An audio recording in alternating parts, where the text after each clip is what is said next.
Hi guys, welcome back to the show. I'm Office Bloke Daz. I'm Office Bloke Mike. I'm Office Bloke Max. And as Dave would say, together we are three of the Office Blokes without Dave. Yeah. That is not Dave. I'm not Dave. Just to clarify, that's Office Bloke Max. Yeah. Max is our brand new editor. Newer, Started a couple of weeks ago. younger, sexier. Did a sterling job. Yeah.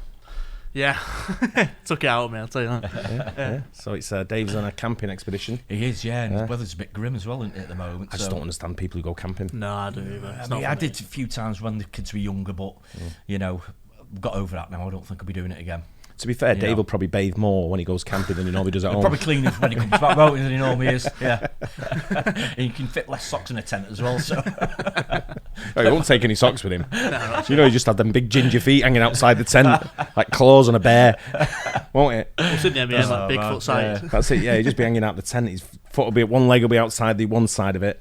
Yeah. You know, his sleeping bag will be all over, but inside out, slip, that white fluffy wool shit popping out of it everywhere. Yeah. Right. Stained to fuck. Have his portable shipping container next to it as well. Shopping trolley So, nearby with loads of like tree twigs in it that he thinks he's going to make a shelter that he'll never get round to doing. Anyway, good luck with Dave's away. No. He will be back. He's away. He will, We're gonna do this video here. Why the Unabomber was America's worst nightmare. Do you know who the Unabomber was? I don't personally. I've heard the name of the Unabomber, but I've heard of it. I think it'll come back to me. I can't quite remember what it was Ted all about. Kaczynski, his name. Right. And it was there's some great documentaries out there on like Netflix and different channels to watch on Ted Kaczynski. It's a really interesting watch. But he's well, I'm not going to ruin it for you. We'll get into it with this. Why the Unabomber was America's worst nightmare. Hey, 42 here. In these technological times, we're bombarded with an overload of information as we doggedly doom scroll through a never-ending feed of depressing or irrelevant stories, whilst our group messages ceaselessly ping to alert us of the inconsequential micro-thoughts of people we don't actually give a shit about. It's little wonder that many dream of ditching this digital chaos. It's tempting, isn't it? Lobbing the laptop in a lake, telling the socials to sod off, and embracing a simpler, more wholesome existence. But this desire to trash the trappings of technology can have a darker side. And I don't mean forgetting your mum's birthday because Facebook no longer reminds you. For one man, what began as a rejection of modern life quickly descended into a catastrophic campaign of explosive violence that left dozens mutilated and 3 dead. This is the story of Theodore Ted Kaczynski, child prodigy, brilliant mathematician, passionate ecologist, and domestic terrorist. From his survivalist-style shack deep in the wild woods of Montana, Ted built a series of homemade bombs that he mailed to his victims, blazing a trail of terror across America as he waged war on anyone he felt was responsible for destroying the great outdoors that he loved, or advancing the machines he had come to despise. So elusive was this reclusive mastermind that he evaded capture for 17 years, despite the FBI spending $50 million on what was the longest and most expensive investigation in their history. And he might never have been caught had his own brother not gone to the feds to identify him. By the time Kaczynski finally met justice, he'd become one of the most infamous criminals of the modern era, known to the world by a name that still makes postmen shudder in their shorts, even today: the Unabomber. Born in Chicago in 1942, young Ted stood out like a vegan at a barbecue. At 12, this precocious prepubescent scored 167 on an IQ test. Considering Einstein's was around 160, I'm guessing the cue to copy Kaczynski's homework must have circled the entire schoolyard. Ted's overdeveloped intelligence saw him skip several grades, but he was bullied mercilessly by his older classmates. Whilst his peers were out climbing trees and scuffing knees, Ted retreated further into the mathematics he loved, devoting hours to mind-bendingly difficult equations. Ted treated high school like a Super Mario speedrun. He graduated early and entered Harvard at just 16 on a scholarship. Most students leave university feeling like they've had their brains squeezed through a mangle and their bank account set on fire. But not Ted. His uni scars were much deeper. He willingly participated in a series of experiments led by Harvard psychologist Henry Murray. He was interested in observing how people react under extreme stress. Ted and his peers were asked to write essays, in which they shared their innermost beliefs, hopes, and dreams. The experimenters then used this deeply personal information as the basis for a tirade of bespoke verbal abuse that was delivered whilst the test subject was hooked up to a bunch of electrodes. This whole thing was filmed and replayed to the subjects on a continuous loop. Would you ever participate in something like this? No. I don't know, really. You'd have to be a good reason for it. Yeah, some good money in it, definitely. So it's come from it. No. Depends how much they've got. How much they're paying. Yeah. Right? That was a quick turnaround, wasn't it? It wasn't Yeah, got me done, mate. Come on. Yeah, I thought, ka-ching! I don't know, it's like it's serious shit, innit? Yeah. When you start messing with your brain to see what's going on. Yeah, anything psychological can really get to I wonder if they like eventually one day I wonder if they'll be able to like read what your brain's thinking, because I'll be put straight in jail. They'll be like, you can't even think that, mate. Lock him up. Yeah, that's the sort of thing they're looking at, I think, innit? It's sort of AI type of thing, hooking up your brain to a computer and getting your thoughts out. But it's with stuff like this. Sometimes you might just come off like fine, but in like 3 years you'll think, oh, I want to kill someone. It's like it might be linked to something something. What if they very find deep in your brain, and it's like judgmental a little bit as well. Yeah. When they're finding something that's going on up there, how you're reacting, how you're responding to certain things and certain scenarios. Yeah. They're probably not everyday scenarios. I'm just wondering what the actual aim of it was. But we're going to find out, I guess. Yeah, Yeah, I guess so, definitely. yeah. But this psychological waterboarding got much worse, because Ted was forced to endure this ordeal, not once, not twice, but every single week for 3 years. What? Nobody knows what mental scars were left behind by these weekly tongue lashings, but it sure didn't do Ted any good. Emerging from Harvard with a degree and the self-esteem of a recently divorced mall cop, Kaczynski moved to the University of Michigan to earn his master's degree and doctorate. And from there he went to Berkeley, where he secured an assistant professorship. For all his mathematical brilliance, Kaczynski was a woeful teacher. His debilitating shyness prevented him from forming meaningful relationships with other staff members, and his students struggled to connect with him. They would have had an easier time connecting to Wi-Fi, and that hadn't even been invented yet. Ted, it seemed, was destined to become a professor and spend the rest of his life in dusty libraries, solving the sort of sums that would have sent Stephen Hawking into Stack Overflow. Yet, in 1969, after 17 years in academia, Ted made a very unexpected lifestyle choice. He resigned from his job out of the blue, and, after living with his parents for a couple of years, built himself a one-room log cabin in the woods outside the tiny town of Lincoln in deepest Montana, with no electricity or running water, and only a gas stove for heat. Now, the media played a major role in the Unabomber case. Kaczynski demanded that the Washington Post and the New York Times publish a manifesto in which he, quite ironically, argues that mass media has significant negative effects on individuals and society as a whole. Now, there's no denying that our current media landscape has its challenges, and our sponsor today is actually really relevant to this discussion. Ground News is a website and app designed to help readers engage with the media in a healthier way. They Got Into the Wild started off perfectly peacefully, but as time ticked by, so began his terrifying metamorphosis, from kooky hermit into criminal mastermind. Angered by the destruction of the woodland near his cabin, he began to commit minor acts of eco-terrorism, vandalizing equipment used for mining and logging, and setting crude booby traps at local construction sites. His early efforts included putting sugar in the fuel tank of a mining truck and setting fire to a log loader. But these petty acts were merely the bunny slopes on which he learned to master the black runs that were yet to come. In 1978, Ted returned to Chicago, where his brother David got him a job in the foam rubber factory, where he was a supervisor. What could have been an opportunity for reassimilation into society ended in a psychopathic display of anger. Kaczynski had been on a few dates with a co-worker when she told him she didn't want to see him anymore. Rather than take it like a typical man by going fishing or sitting at home playing with his tackle, Ted wrote a bunch of obscene limericks about his ex and posted them all over the factory. There was a young woman called Joan who had hands that weren't just for phone. You get the idea. Displeased by Ted's dirty ditties, David fired him. It was around this time that Kaczynski made and delivered his first bomb. It was addressed to a professor at Northwestern University, but was opened by a security guard on campus. It exploded, but thankfully caused only minor injuries.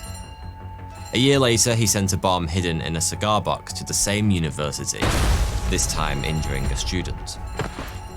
Kaczynski intensified his bombing campaign in 1979, and it was only luck that prevented hundreds of people from losing their lives. This time, he stashed a bomb on a plane flying from Chicago to Washington. It didn't explode because of a fault with the timer, but it did start to smoke, forcing the pilot to make an emergency landing. Had it gone off as planned, the aircraft would have been utterly destroyed. The following years saw bombs sent to professors at Yale, the University of Utah, and Kaczynski's former employer, Berkeley, as well as the president of United Airlines.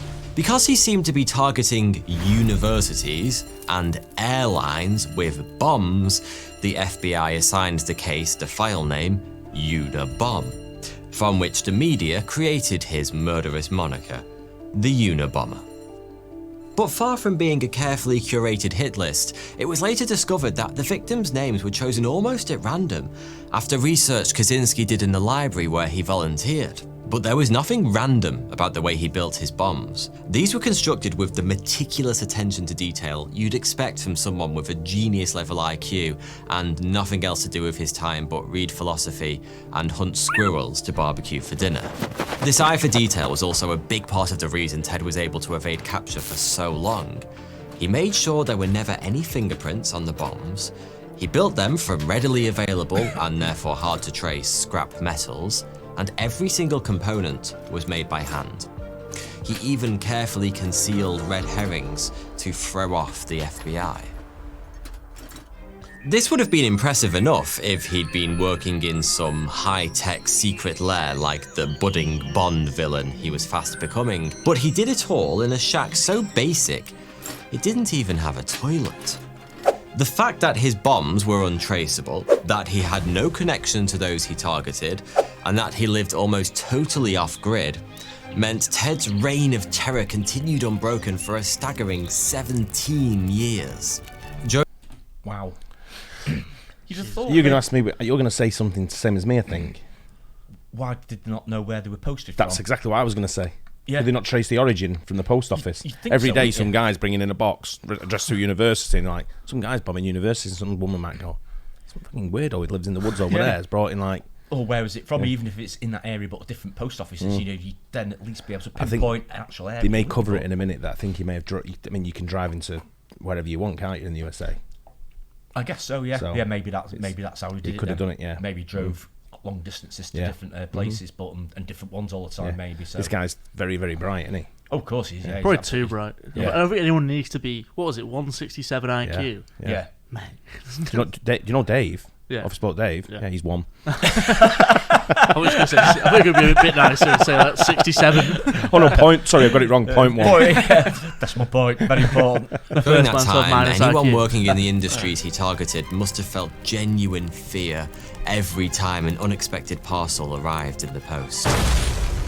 As the years passed and the IEDs kept coming, the FBI grew ever more frantic. The task force dedicated to tracking him down ballooned to more than 150 full-time investigators. Wow. And they even put up a $1 million bounty for any information leading to his capture. Not going to lie, Mike, if you were the Unabomber sort, for instance, and I knew and there's a $1 million reward, you're fucking going straight to the police station. I'm taking you there myself. I'll tie you up in like sellotape and foam. Foam. And just bundle you in the back of the car. You probably won't get in the back of mine. I'll have to use yours. Yeah. It's a nice little incentive, isn't it? $1 million. Yeah. But, yeah. Someone's getting grassed up for $1 million, aren't they? No, absolutely. Yeah, the amount of false accusations that have. Just like something they don't like. It's like, he's a bit dodgy. And this was years ago as well. It's not recent. Yeah, absolutely. So $1 million end. What was it? 17 years. Yeah. So like It'd be a what? lot more now, won't it? No, he was on the run for 17. He was on the run for 17 years. Not on the run, but he wasn't found for 17 years. Started in late 70s, so he's still going until the 90s, I guess. So what's that in today's money? $1 million in the 70s? Probably 5 to 10, maybe. Maybe more than that. Something I reckon. Like that. More. Yeah. Yeah, a lot of money anyway. Definitely. Despite this mega manhunt, the FBI were about as close to catching him as I am to understanding the point of the Kardashians. By the late 80s, the Unabomber had sent a bomb at least every couple of years for a decade. There you go. But between 1987 and 93, suddenly, he went eerily quiet. It appeared he'd gone to ground and that the case would remain one of the great unsolved mysteries of the modern age. But the bombings resumed with renewed ferocity in June 93, when the Unabomber struck twice in just 2 days. Another bomb was sent in 94 and yet another in 95. Tragically, both of these killed their recipients. Had Ted been content to stay out of the limelight, he genuinely may never have been caught. He was that cunning. But as with most terrorists, the world wanted to know why. And so he used his battered old typewriter to bash out a 35,000-word essay in which he railed against the evils of technology and the damage it was doing to the world. He then mailed this terrifying tract to various media outlets, along with a letter claiming the bombing would only stop if the document was published in the national press. Although controversial at the time, the FBI agreed to this demand, allowing the essay, Industrial Society and Its Future, to be published in the Washington Post. Negotiating with terrorists might sound a little off-brand for the FBI, but it turns out they had their reasons. Up until this point, hundreds of thousands of man-hours and tens of millions of dollars had achieved the square root of bugger all. Perhaps the general public would succeed where the experts had failed. After all, the Washington Post had a huge readership. If just one of those recognized the ramblings of a colleague or a loved one in the Unabomber's rhetoric, it was a lead that the FBI could work with. Exposing thousands of people to a very dangerous ideology was a huge gamble. But boy did it pay off.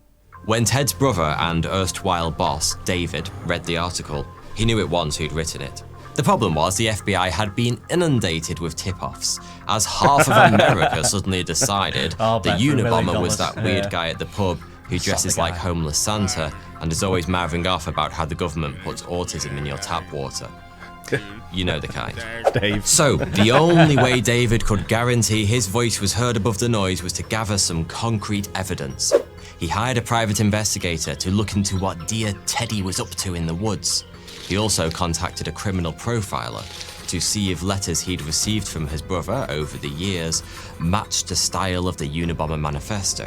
When it became clear they did, David contacted the FBI, and they quickly came to the same conclusion. Ted Kaczynski was the Unabomber. Wow. On the 3rd of April 1996, federal agents raided Kaczynski's cabin and arrested the bearded and dishevelled man they found inside, on account of the fact that he was surrounded by handwritten notes on bomb making, numerous bomb components, and a ready-made bomb. Short of sitting there in a "I'm the f***ing Unabomber" t-shirt, it couldn't have been more conclusive. After 17 years, 3 deaths, and 23 injuries, the FBI had finally got their man. Ted was soon safely behind bars, but he had no intention of going quietly. Despite 2 psychiatrists concluding that he was suffering from schizophrenia, he was declared fit to stand trial. Given the nature of his crimes, Kaczynski's defense team wanted to plead insanity, but he was having none of that. He was so affronted by the idea that he'd be presented as a crazed lunatic that he tried to fire the entire team and replace them with maverick civil rights attorney Tony Serra, who'd previously successfully defended Huey Newton, leader of the Black Panthers. As his trial had already begun, the judge ruled that it was too late to switch attorneys. In response, Kaczynski tried and failed to commit suicide in his cell. He eventually pled guilty to all charges and was sentenced to 8 consecutive life sentences without parole. He was shipped off to Florence Supermax prison in the depths of Colorado, where his fellow inmates included other domestic terrorists, mafia bosses, serial killers, and even the co-founder of... Some proper wrong uns there, isn't it? Yeah, big time. Just a bit, yeah. Some grim people there. I mean, it fits into me. Like, it definitely fits the mold. The guy at the bottom right, his face you can't see now, is the kid who blew up, was it Oklahoma City? Oh, really? Oh, wow. Timothy McVeigh. Right, okay. It looked like him. So 2 bomb-making nuts in the same place. You know, get this guy in the middle, though. Yeah. Wire his crooked hand up to a plug socket. See what happens. Put a bit of Abu Hamza and put some water on it. For Al-Qaeda. He would stay there for the following 33 years. When, at the age of almost 80, his declining health saw him transferred to a secure hospital. And finally, in a very eerie coincidence, Ted did finally commit suicide in his cell in June 2023, during the production of this very video. Wow. Thanks for watching. I never knew that. No. That's new to me. That's very new. Wow. Very new. It must have really bypassed me with something else that was going on at the time. Literally must be only a few weeks ago, that. Yeah. Wow, I knew that. But that 42, this guy, I like his channel. I like Just the way he broadcasts it and talks about it. He's got sort of like a soothing voice with good sense of humour. He has indeed, yeah. He's got a good broadcasting voice, hasn't he? Without a doubt. But that's really interesting, that. It came back to me a bit of it then. I've heard of him before. Like I said, there's some great documentaries on him. Different things on like Netflix and stuff. It's such an interesting topic because what was it again? Like on the run for 17 years, you got loads of stuff that happened. That Zodiac, when people was like, "I think I'm the Zodiac." No, you're not, mate. Fancy finding him just by publishing his stuff in the newspaper and his brother. His master of his own downfall, basically, wasn't he? Because he's so set on the way he talked and the way he wrote things down that instantly his brother saw it, didn't But he? if his brother wasn't a New York Post reader, let's say he was a Washington Post reader instead, might never have seen it. Would never see it. it. Imagine if that essay's coming out in the Washington Post, I imagine pretty much loads. Everyone's buying that. Everyone's going to watch. Everyone's going out to go and get a copy and have a read, aren't they? Yeah, I guess so. Especially because it's probably publicised it on the news and stuff like that. Maybe I'm guessing so. Which is what he didn't like. It's something that would be pretty rare, isn't it? Like say, it is like negotiating with terrorists, and it's not something they'd normally do. You didn't know if it was one person or it was a could have been a group or. And the fact that it's the 90s when that came out, so media's still not. There's no social media still, so it's like newspaper or TV or radio, and that's about it. Definitely, it's not. Like so everyone's gonna read that. Yeah, that's what you do anyway. So and he's topped himself just last month. Unbelievable. Yeah, really interesting. That's such weird timing.